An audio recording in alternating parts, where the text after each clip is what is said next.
El 3 de septiembre de 2022 comenzó como cualquier otro día en Montana City. El sol apenas asomaba entre las colinas, mientras una fina neblina cubría los campos abiertos. Jason Miller, un granjero de 63 años, conducía su viejo camión cargado de bidones de leche por Willow Creek Road, una ruta estrecha y solitaria que conocía de memoria. Todos los días hacía ese recorrido para abastecer la tienda del pueblo. Era una rutina tranquila que rara vez ofrecía sorpresas. Sin embargo, esa mañana algo llamó su atención. Mientras avanzaba por una curva cerrada, notó unas marcas de neumáticos frescas que se desviaban peligrosamente hacia el borde del barranco. No recordaba haber visto eso antes. Redujo la velocidad, frunció el ceño y detuvo el camión. Bajó lentamente, sintiendo cómo el aire frío le calaba los huesos. Dio unos pasos hacia el borde y vio entre la niebla pedazos de plástico rojo esparcidos sobre la grava. Algo no cuadraba. Se acercó un poco más y entonces lo vio. Un vehículo volcado, casi irreconocible, con las ruedas apuntando al cielo. Su corazón se aceleró. Se quitó el sombrero y, sin pensarlo dos veces, sacó su viejo teléfono del bolsillo de la chaqueta para llamar al 911. La operadora respondió en segundos, y Jason, con voz tensa, explicó la situación. 15 minutos después, las sirenas comenzaron a escucharse a lo lejos. Los equipos de rescate llegaron rápidamente, pero la escena que encontraron no dejó lugar a la esperanza. El vehículo era un Ford Mustang Mach-E, destrozado, con el techo hundido y las ventanas hechas añicos.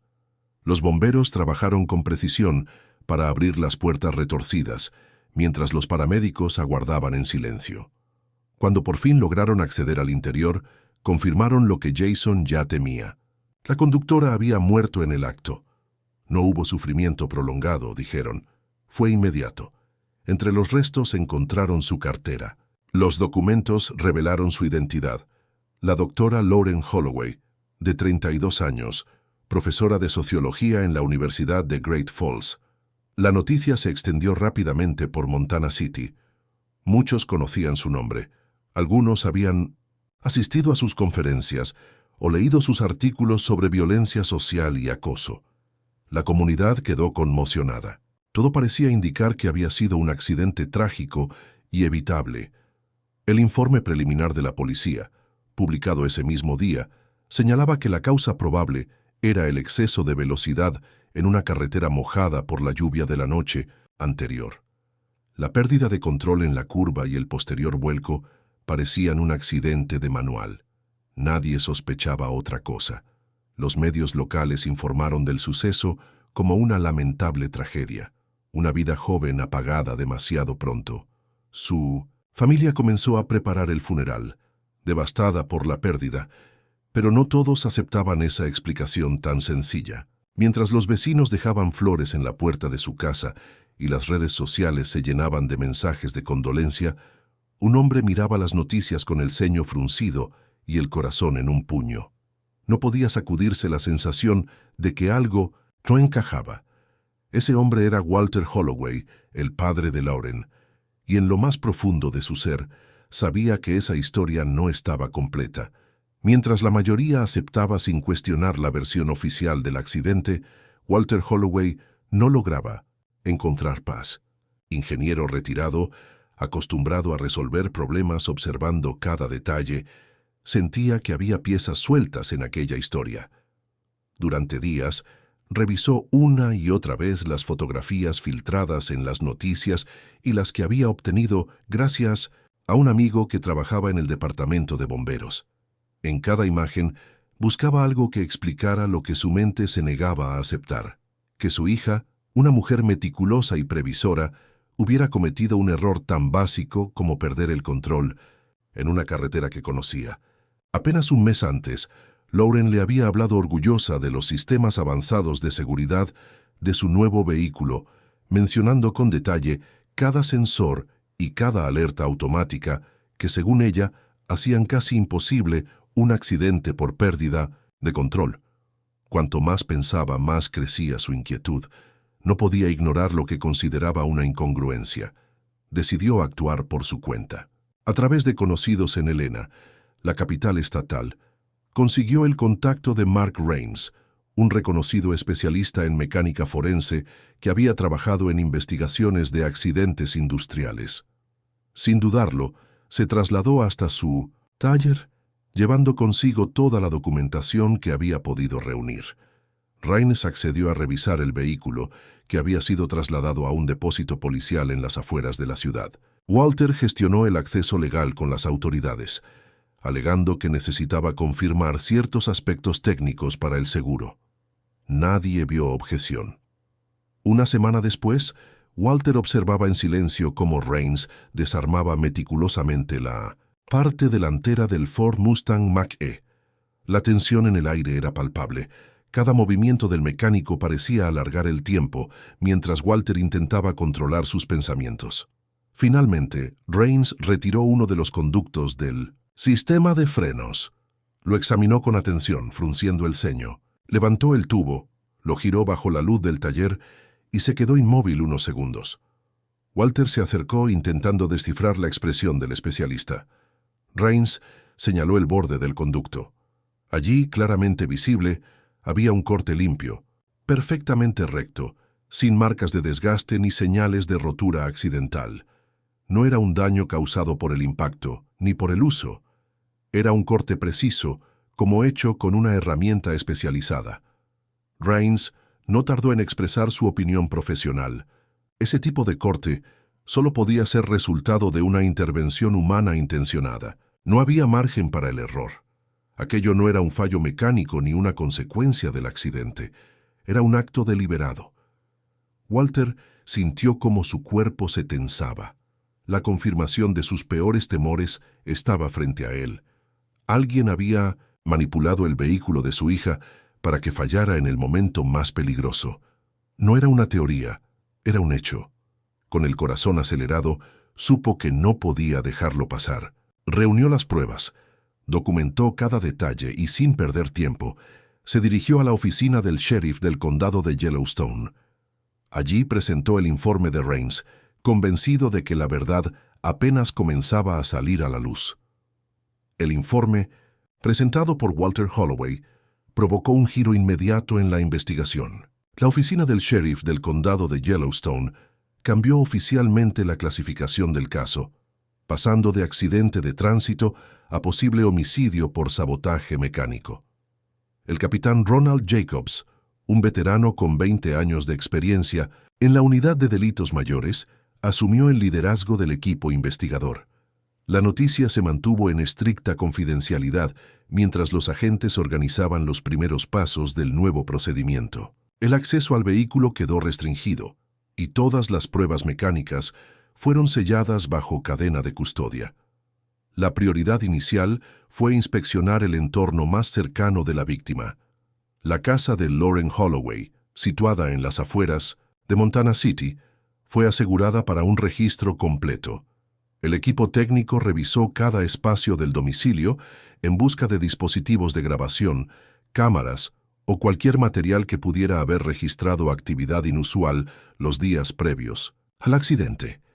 La revisión de los sistemas de seguridad instalados en la vivienda ofreció la primera pista concreta. Uno de los dispositivos, una cámara de vigilancia orientada hacia la entrada del garaje, había registrado movimientos sospechosos la madrugada anterior al incidente.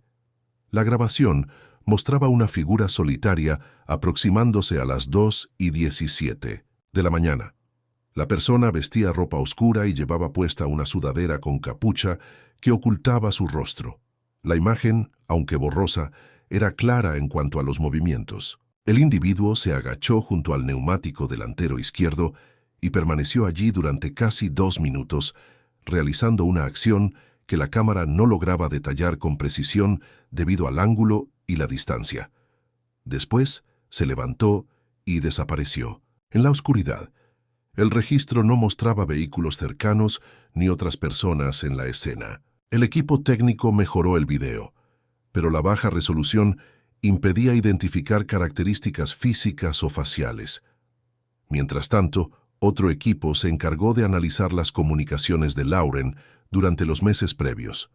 Con la autorización, judicial correspondiente, accedieron a sus registros telefónicos, correos electrónicos y cuentas en redes sociales. Fue entonces cuando salió a la luz un dato que llamó la atención de los investigadores. Lauren había cambiado de número, de teléfono en 4 ocasiones durante el último año. La medida no era común y sugería que había intentado evitar algún tipo de contacto no deseado. Las entrevistas con su entorno cercano confirmaron esta impresión. James Hunter, prometido de Lauren, entregó de forma voluntaria los teléfonos antiguos y el ordenador portátil que ella usaba en casa. La revisión forense reveló numerosos registros de llamadas y mensajes de números desconocidos que se repetían insistentemente, a veces durante semanas, antes de que Lauren decidiera cambiar de número nuevamente. La información apuntaba a un patrón de acoso persistente que no había sido denunciado oficialmente.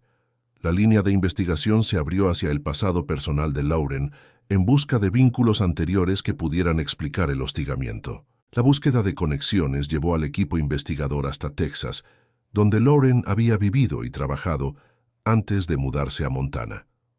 La sospecha de que el culpable no era un desconocido empezaba a tomar forma. El equipo de investigación del condado de Yellowstone solicitó colaboración a las autoridades de Texas para trazar los antecedentes personales y laborales de Lauren Holloway durante su estancia en Austin entre 2018 y 2019. Las primeras entrevistas se centraron en colegas, antiguos amigos y vecinos. Los testimonios coincidían en describir a Lauren como una mujer reservada, dedicada a su carrera académica y poco dada a compartir detalles personales. Sin embargo, varias personas recordaron un periodo especialmente tenso en su vida, relacionado con una relación sentimental que había terminado abruptamente. El nombre de Michael Brown apareció de manera recurrente en esas conversaciones. Excompañero de trabajo en una organización no gubernamental local, había mantenido una relación con Lauren durante casi un año. Los conocidos describieron esa relación como inicialmente discreta, pero marcada por cambios progresivos en el comportamiento de Brown. Varios amigos recordaron que él comenzó a mostrarse cada vez más posesivo y controlador. Algunos mencionaron que Lauren había intentado terminar la relación en varias ocasiones, antes de lograrlo definitivamente a finales de 2019. Tras la ruptura, Lauren comenzó a tomar medidas para cortar todo tipo de contacto. Cambió de número telefónico por primera vez, eliminó sus cuentas en redes sociales durante varios meses y pidió a sus amistades que no compartieran información sobre ella. Fue también en ese periodo cuando aceptó una oferta de trabajo en Montana, trasladándose a Great Falls.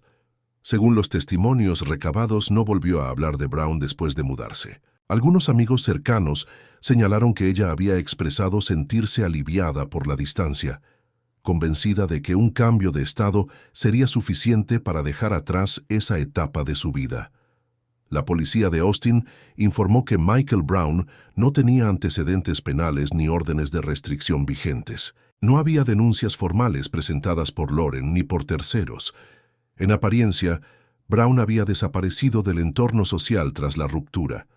No figuraba en registros recientes de empleo, residencia o vehículos en Texas. La falta de datos dificultó seguir su rastro directo. No obstante, Walter Holloway insistió ante los investigadores en que el pasado debía ser considerado una pista prioritaria. La obsesión de Brown, según lo que él mismo recordaba de las conversaciones con su hija, había sido el motivo por el que ella había roto todos los lazos. Mientras se ampliaban las búsquedas, un nuevo testimonio local en Montana City reavivó las sospechas. Chris Blake, mecánico y vecino de Lauren, declaró que unas semanas antes de la tragedia un nuevo empleado se había incorporado a la pequeña automotora donde trabajaba. Se presentó bajo el nombre de Lee Brenson, pero algo en su actitud le había resultado extraño. Afirmó que el recién llegado evitaba hablar de su pasado y proporcionó una dirección de residencia que, tras una primera verificación, resultó ser inexistente. Las descripciones físicas proporcionadas por Blake coincidían con las características conocidas de Michael Brown. La policía solicitó los registros laborales del taller y accedió a las grabaciones de las cámaras de seguridad internas. La conexión entre Branson y Brown comenzó a consolidarse como una línea de investigación prioritaria. La sospecha se transformaba lentamente en certeza. La información aportada por Chris Blake permitió a la policía del condado de Yellowstone activar una operación de vigilancia encubierta en la automotora donde trabajaba el hombre identificado como Lee Branson. Dos agentes se presentaron como clientes interesados en servicios de mantenimiento y lograron obtener acceso a los registros de turnos y a las grabaciones de las cámaras internas. La revisión confirmó que Branson había sido contratado apenas 2 meses antes del accidente de Lauren Holloway. Los registros mostraban que su verdadero nombre no figuraba en ningún documento oficial proporcionado a la empresa, lo que reforzaba la sospecha de una identidad falsa. La observación detallada de las imágenes reveló que Branson solía quedarse solo en el taller después del horario de cierre, bajo el pretexto de realizar tareas pendientes. Durante esas horas, accedía libremente a herramientas y materiales restringidos al personal especializado. Los empleados declararon que, aunque era amable y trabajador, evitaba hablar de su vida personal y no socializaba fuera del trabajo.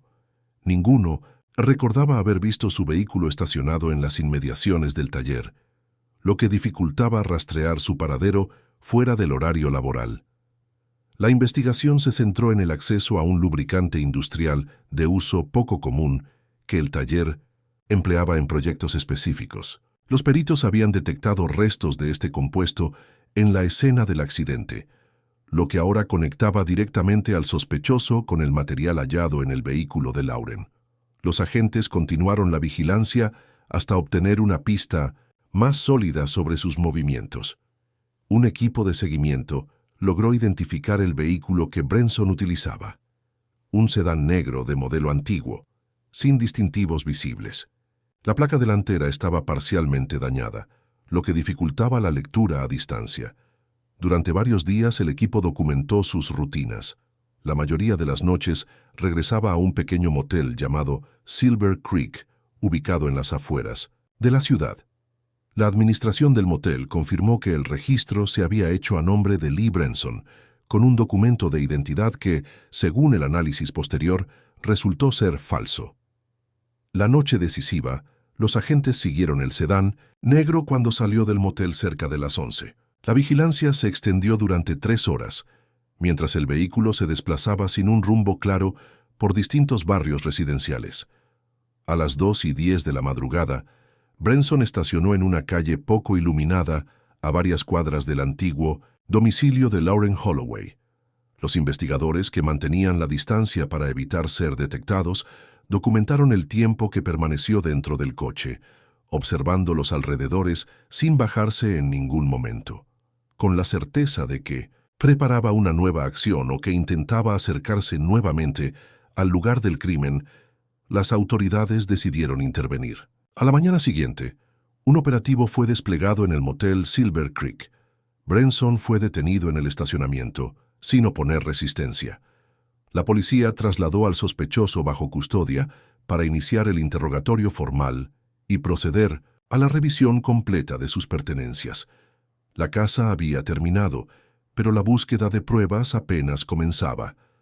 Tras su detención, Michael Brown fue trasladado a las instalaciones del departamento del sheriff del condado de Yellowstone. Durante las primeras horas, se mostró cooperativo, manteniendo una actitud serena y afirmando que había llegado a Montana para empezar de nuevo, lejos de su pasado en Texas.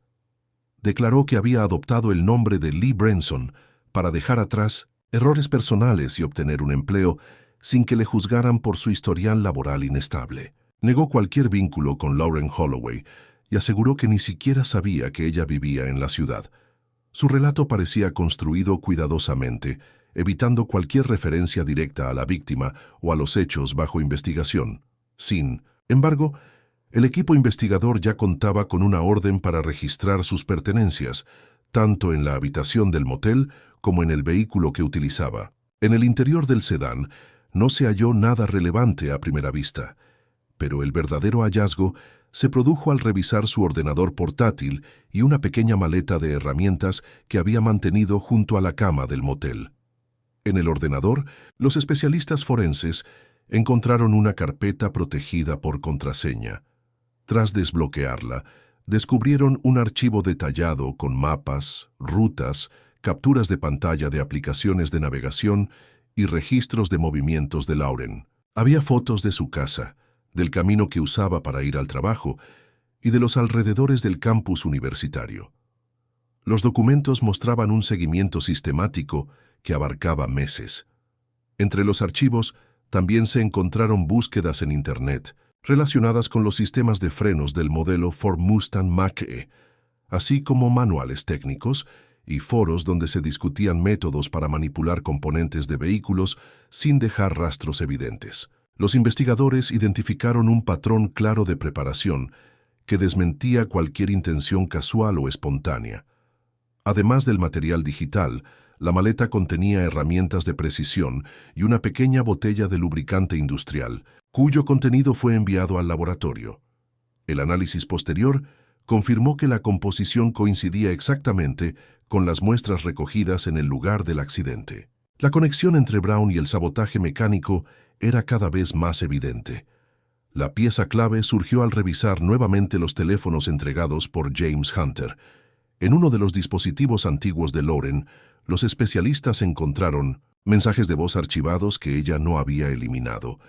Entre ellos, había varios provenientes de un número que, según el historial de llamadas, había sido bloqueado por Lauren tiempo atrás. Uno de los mensajes destacaba por su tono amenazante y su contenido directo. En la grabación, Michael Brown afirmaba que, si no podía formar parte de la vida de Lauren, se convertiría en el final de ella. Este mensaje, junto con el resto de las pruebas reunidas, ofrecía a los fiscales una narrativa contundente sobre la premeditación del acto. La evidencia demostraba no solo la planificación meticulosa, sino también la motivación personal, de control y venganza. La investigación ya no dejaba lugar a dudas razonables. La acusación se preparaba para presentar los cargos formales de asesinato premeditado y sabotaje con resultado de muerte. El caso de Lauren Holloway se acercaba a un momento decisivo. El 7 de diciembre de 2022, la oficina del fiscal del condado de Yellowstone emitió un comunicado oficial confirmando que la muerte de Lauren Holloway no había sido un accidente. La conclusión preliminar de la investigación señalaba la posibilidad de un sabotaje mecánico que habría provocado la muerte de Lauren, según las autoridades. El acusado, identificado como Michael Brown, fue imputado por asesinato en primer grado y sabotaje de un vehículo con la intención de causar la muerte. La noticia fue difundida por los principales medios de comunicación estatales, causando conmoción en Montana y más allá de sus fronteras. La revelación de los detalles captó la atención pública de inmediato. Hasta ese momento, la mayoría de los habitantes de Montana City creía que la tragedia había sido una consecuencia desafortunada de las condiciones del camino. El giro en la narrativa, que señalaba a un responsable con un vínculo personal con la víctima, desató un intenso debate social. Las autoridades locales ofrecieron una conferencia de prensa en la que el capitán Ronald Jacobs explicó la cadena de evidencias recopiladas, desde las grabaciones de la cámara de seguridad hasta los registros digitales encontrados en el ordenador del acusado y las pruebas químicas que vinculaban los materiales usados en el sabotaje con el lugar de trabajo. De Brown. El fiscal presentó los cargos con base en la premeditación y el patrón de acoso sistemático que Lauren había sufrido durante meses. La existencia del mensaje de voz, en el que Brown manifestaba su intención de convertirse en el final de la vida de la víctima si no podía ser parte de ella, fue presentada como una prueba clave del motivo. El caso se convirtió rápidamente en tema central en los medios locales y en las redes sociales. La figura de Lauren pasó de ser vista como una víctima de un accidente a convertirse en símbolo de las consecuencias extremas del acoso y la violencia psicológica. James Hunter, prometido de Lauren, rompió el silencio mediante un comunicado dirigido a la opinión pública. En sus palabras, instó a la comunidad a no minimizar las señales tempranas de acoso y a brindar mayor apoyo a las personas que intentan protegerse de situaciones similares. Sus declaraciones fueron ampliamente difundidas, generando un movimiento espontáneo en redes sociales que pedía reformas en las leyes estatales sobre acoso y violencia psicológica. Mientras la acusación se fortalecía, Michael Brown mantenía su postura de inocencia ante las autoridades. Rechazó todos los cargos y, a través de su defensa, argumentó que había sido víctima de un malentendido y que las pruebas habían sido mal interpretadas. Su negativa a reconocer cualquier responsabilidad aumentó la tensión pública y generó opiniones divididas. Algunos sectores de la comunidad, aunque en minoría, cuestionaron si el sistema judicial estaba actuando con objetividad o si el caso estaba siendo influenciado por la presión mediática. Las autoridades, por su parte, continuaron trabajando en la preparación del juicio. La Fiscalía reunió a expertos en mecánica, psicología criminal y análisis digital para reforzar cada aspecto de la acusación. La defensa también comenzó a construir su estrategia, anticipando un proceso judicial que prometía captar la atención del Estado entero. La búsqueda de justicia por la muerte de Lauren Holloway estaba a punto de entrar en una nueva fase decisiva. El juicio contra Michael Brown comenzó oficialmente el 15 de mayo de 2023, en el Tribunal del Condado de Yellowstone. La sala estaba llena desde la primera sesión, ocupada por familiares, periodistas y ciudadanos que seguían el caso desde que se conocieron los primeros detalles. El juez encargó al jurado la responsabilidad de analizar las pruebas sin dejarse influenciar por el ambiente mediático. Desde el inicio, la Fiscalía presentó una narrativa sólida, construida sobre meses de trabajo y análisis técnico. El fiscal principal, David Collins, expuso ante los presentes que el caso no se trataba de una muerte accidental, sino de un acto deliberado que había sido cuidadosamente planificado. La acusación comenzó mostrando el historial documentado de acoso.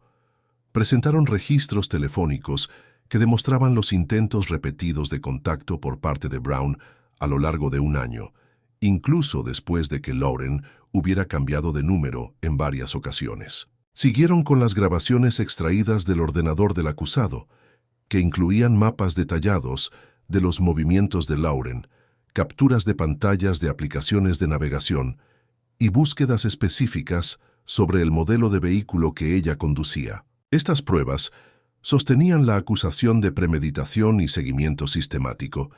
Uno de los momentos más tensos del juicio se produjo cuando la Fiscalía reprodujo el mensaje de voz en el que Brown amenazaba con poner fin a la vida de Lauren si no podía formar parte de ella.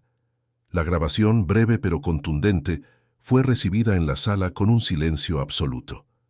A continuación, los peritos en mecánica presentaron sus conclusiones sobre el corte detectado en el sistema de frenos del vehículo.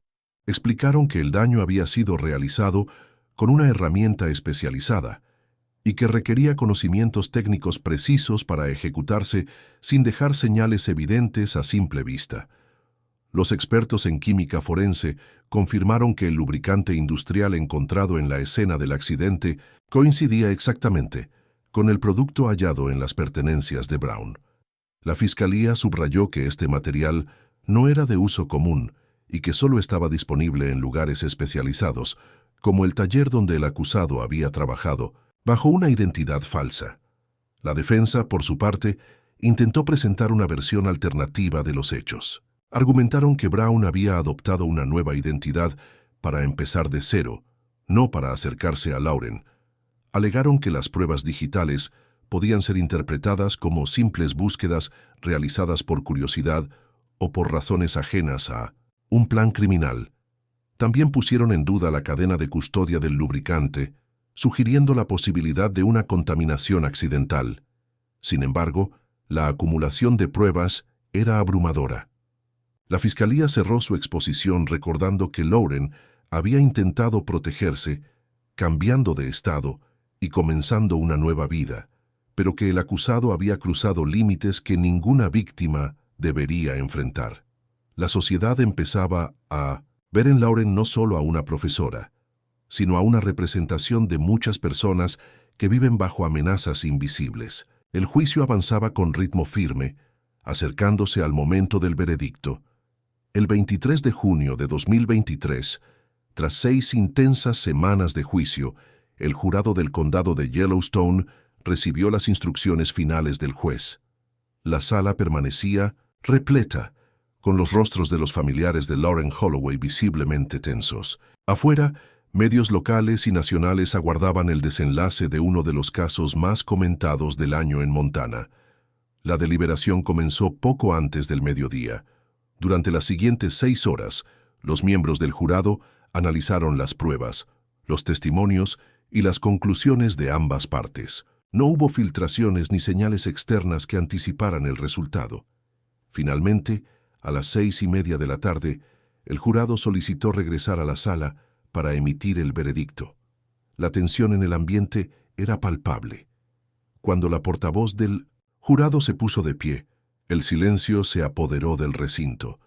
La decisión fue unánime: culpable de asesinato en primer grado y de sabotaje premeditado de un vehículo con la intención de causar la muerte. Michael Brown escuchó el veredicto sin mostrar ninguna reacción visible, manteniendo la misma postura que había adoptado durante todo el juicio, sin mirar a los presentes ni a las autoridades. El juez procedió a dictar sentencia de inmediato, basándose en la gravedad del delito y en la evidencia presentada. La condena fue clara: 20 años de prisión sin derecho a libertad condicional ni reducción de pena. La sala se mantuvo en silencio absoluto mientras el juez explicaba que la sentencia respondía no solo a la pérdida irreparable de una vida, sino también al daño emocional y social causado por el prolongado acoso y la planificación meticulosa del crimen. Al concluir la audiencia, James Hunter se acercó al estrado para hacer una declaración pública. Sin buscar dramatismo ni extenderse en exceso, recordó a todos que Lauren había intentado protegerse de todas las maneras posibles, cambiando de número, aislándose de su pasado y comenzando una nueva vida en otro estado. Subrayó que, a pesar de sus esfuerzos, la falta de herramientas legales y el desconocimiento social de las amenazas invisibles no le habían permitido encontrar la protección que necesitaba. Sus palabras dejaron una impresión profunda en todos los presentes y fueron reproducidas por los medios en los días siguientes. La sentencia de Brown se convirtió en tema de debate en programas de opinión, en columnas periodísticas y en foros ciudadanos. El caso no solo generó un cierre judicial, sino que abrió un espacio de reflexión sobre las limitaciones del sistema legal frente a delitos de acoso que, muchas veces, no dejan huellas físicas hasta que es demasiado tarde. Asociaciones civiles comenzaron a organizar campañas pidiendo reformas legislativas que fortalecieran la protección de víctimas de violencia psicológica y acoso persistente. Michael Brown fue trasladado esa misma noche a una prisión estatal de máxima seguridad. No ofreció declaraciones públicas ni mostró señales de arrepentimiento. La sociedad había obtenido justicia en los términos legales, pero el vacío que dejaba la ausencia de Lauren seguía siendo imposible de llenar. La comunidad entendía ahora que detrás de cada caso como el suyo había historias no contadas que merecían atención y acción urgente. El cierre judicial del caso no significó el final para Walter Holloway. A pesar de la condena firme contra Michael Brown, él sentía que la verdadera lucha apenas comenzaba. Durante semanas, analizó en silencio cada etapa de la tragedia de Minones y su hija, convencido de que el sistema había fallado mucho antes del día del accidente. Reflexionaba sobre todas las señales ignoradas, los años en que Lauren había intentado protegerse sin encontrar respuestas efectivas. Fue entonces cuando tomó una decisión que cambiaría el rumbo de su vida: impulsar un cambio legislativo que obligara a las autoridades a revisar con mayor profundidad cada accidente en el que una víctima estuviera bajo amenaza previa de acoso. Con el respaldo de abogados y especialistas en seguridad vial, Walter comenzó a trabajar en la redacción de una propuesta legislativa que obligara a las autoridades estatales a incluir el historial de violencia psicológica y acoso como un factor determinante en la investigación de accidentes fatales. La iniciativa buscaba evitar que casos como el de Lauren fueran cerrados prematuramente como accidentes comunes, cuando podían esconder actos criminales premeditados. La propuesta también contemplaba la creación de un protocolo específico de revisión para víctimas que hubieran cambiado de identidad, número de teléfono o residencia por temor a una amenaza previa. La campaña de Walter tomó fuerza rápidamente. Los medios locales lo entrevistaron en varias ocasiones, presentándolo como un padre que, a pesar del dolor, había decidido transformar su pérdida en una causa social. Asociaciones de víctimas de acoso y violencia psicológica se sumaron al movimiento. James Hunter, aún procesando el duelo, decidió apoyar públicamente la causa. Comenzó a recorrer universidades y foros comunitarios, compartiendo la historia de Lauren como un ejemplo de cómo las señales tempranas a menudo son subestimadas. En pocas semanas, la campaña logró captar la atención de varios legisladores estatales. Walter se reunió con senadores y representantes de Montana, presentando el proyecto con el respaldo de miles de firmas ciudadanas recolectadas a través de plataformas digitales y eventos públicos. Las audiencias legislativas comenzaron a mediados de noviembre de 2023. Walter expuso su caso ante el Comité de Seguridad Pública, acompañado por expertos en criminología y representantes de organizaciones civiles. La propuesta fue bien recibida. Las estadísticas presentadas por los especialistas mostraron que los accidentes de tránsito vinculados a casos de acoso o violencia previa no eran tan aislados como se creía. En enero de 2024, tras semanas de deliberaciones, la legislatura estatal aprobó por unanimidad la Ley de Revisión Obligatoria de Incidentes de Acoso y Violencia Psicológica, convirtiendo a Montana en el primer estado en implementar este protocolo. La ley estableció que cualquier accidente fatal debía ser reexaminado si existían antecedentes documentados de acoso o violencia psicológica. Walter Holloway, desde la tribuna del Parlamento estatal, observó cómo se oficializaba una ley que llevaba el nombre de su hija. En ese momento, entendió que, aunque no podía cambiar el pasado, había logrado que la historia de Lauren abriera un camino de protección para otros. La lucha personal se había transformado en una causa pública que seguiría creciendo más allá de su propia vida. El impacto de la ley de revisión obligatoria no tardó en sentirse en todos los rincones de Montana. Sin embargo, uno de los lugares donde la memoria de Lauren Holloway comenzó a cobrar vida de manera más tangible fue la Universidad de Great Falls, donde había impartido clases hasta el día de su muerte. A comienzos de la primavera de 2024, las autoridades universitarias, junto con el cuerpo docente y los estudiantes, organizaron una ceremonia conmemorativa para rendir homenaje a su trayectoria académica y personal. La fecha fue elegida cuidadosamente para coincidir con el aniversario de su incorporación a la universidad.